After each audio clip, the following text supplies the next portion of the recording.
মাই সাহেবা জামি মসজিদ শেরপুর জেলা শহরের প্রবেশের পর সর্বপ্রথম ঐতিহ্যবাহী মাই সাহেবা জামি মসজিদ নজরে আসে।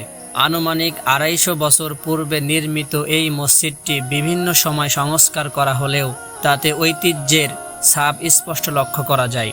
শেরপুর শহরের প্রাণকেন্দ্রে শেরপুর সরকারি কলেজের দক্ষিণ পাশে অবস্থিত মাই সাহেবা জামি মসজিদের দুইটি সুউচ্চ মিনার শহরের বিভিন্ন প্রান্ত থেকে দৃষ্টিগোচর হয়।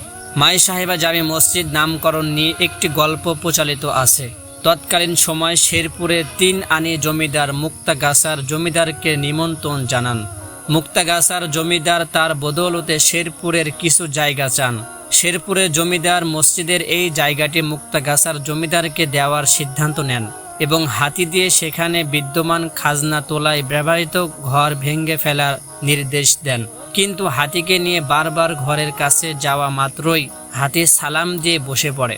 এই কথা শুনে ৩ আনি জমিদার নিজে এসে দেখতে পান এই ঘরের ভিতর একজন নারী ইবাদতে মগ্ন আছেন। জমিদার তার ভুল বুঝতে পারেন এবং ক্ষমা চেয়ে ফেরত যান।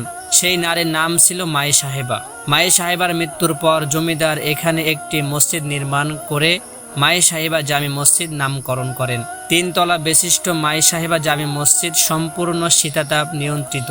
মসজিদে একত্রে প্রায় ৯,০০০ মুসল্লি নামাজ আদায় করতে পারেন। প্রতি শুক্রবার শেরপুর শহর ছাড়াও আশেপাশের অঞ্চল থেকে হাজার হাজার মুসল্লি এই মসজিদে নামাজ পড়তে আসেন।